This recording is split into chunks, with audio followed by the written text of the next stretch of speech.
Salut et bienvenue dans cette 10e vidéo qui porte sur l'apprentissage de l'algorithme. Dans les vidéos précédentes, nous avons étudié la structure conditionnelle.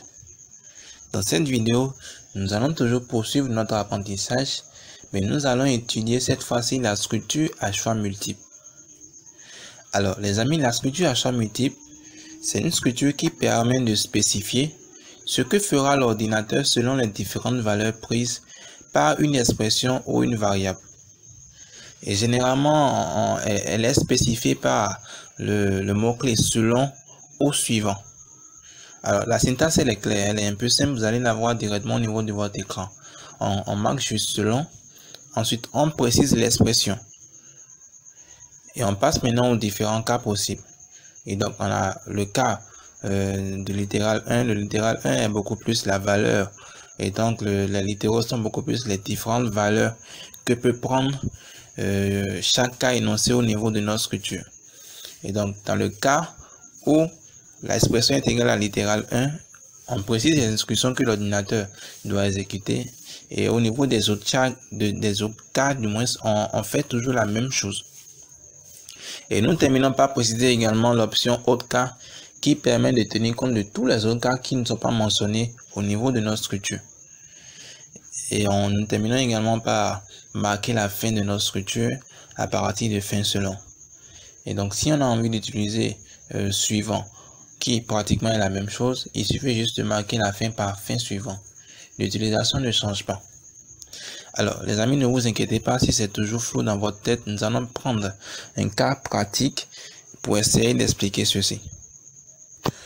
Alors on va supposer qu'on nous demande d'écrire un algorithme qui permet de donner le comportement citoyen à respecter à partir de la couleur du feu tricolore. Et donc généralement on sait que quand le feu tricolore est au vert, on peut rouler, on peut continuer. Quand le feu passe à l'orange, on doit ralentir. Quand le feu passe au rouge, nous devons nous arrêter.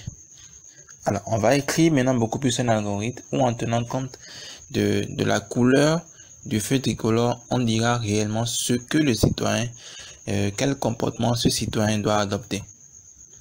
Alors, très rapidement, on va commencer par écrire. Et donc, ça nous donne algorithme, comportement citoyen, qui est le nom que nous donnons. On va déclarer une variable choix qui sera de type entier. Nous allons marquer le début de notre algorithme. Alors, on va commencer par afficher menu principal. Nous allons ensuite demander à l'utilisateur d'entrer un chiffre, donc entrer le chiffre. On va donner chaque chiffre aux différentes couleurs possibles que le feu tricolore peut prendre. Donc, on va afficher 1 pour le feu tricolore est vert. Ensuite, afficher 2 pour le feu tricolore est orange. Ensuite, afficher 3 pour le feu tricolore est rouge. Et ensuite, on va afficher votre choix, s'il vous plaît. Nous allons maintenant récupérer le choix de la personne. Ensuite, on va maintenant appeler notre structure à choix multiples. Et donc, selon, on va préciser l'expression qui est le choix, donc la variable choix. On va maintenant préciser les différents cas. Et donc, on a le cas 1. Alors, quand on est à 1, ça veut dire que le feu tricolore est vert. Et donc, on va juste afficher le comportement citoyen qu'on doit adopter. Et donc, on va afficher feu vert, 2 points, vous pouvez rouler. Alors, dans le cas 2, le feu est en orange. Donc, on va également afficher feu orange, 2 points, vous devez ralentir. Alors, dans le cas où ce n'est pas le 1 ou ni le 2, et c'est le cas 3, ça veut dire que le feu est rouge. On va donc lui afficher feu rouge, 2 points, arrêtez-vous, s'il vous plaît. Et donc là, jusque là, on a tenu compte actuellement des 3 cas que nous avons mentionnés au niveau de notre menu principal.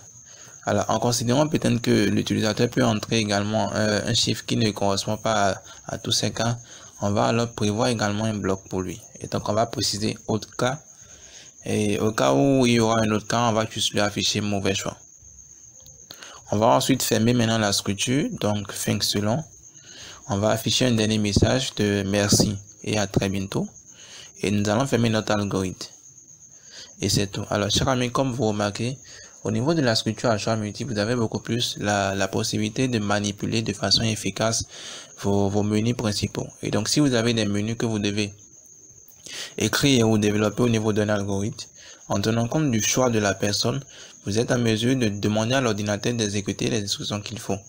Ce qui est sûr, on ne peut pas exécuter, l'ordinateur ne peut pas exécuter tous les cas à la fois. Il n'y a qu'un cas qui peut être exécuté à un instant T. Et donc, chers amis, voici un peu le résumé de ce qu'on vient d'apprendre au niveau de cette vidéo. Nous allons continuer dans une vidéo prochaine. Et cette fois-ci, nous allons commencer par étudier les structures répétitives. Alors, chers amis, on va se dire à très bientôt.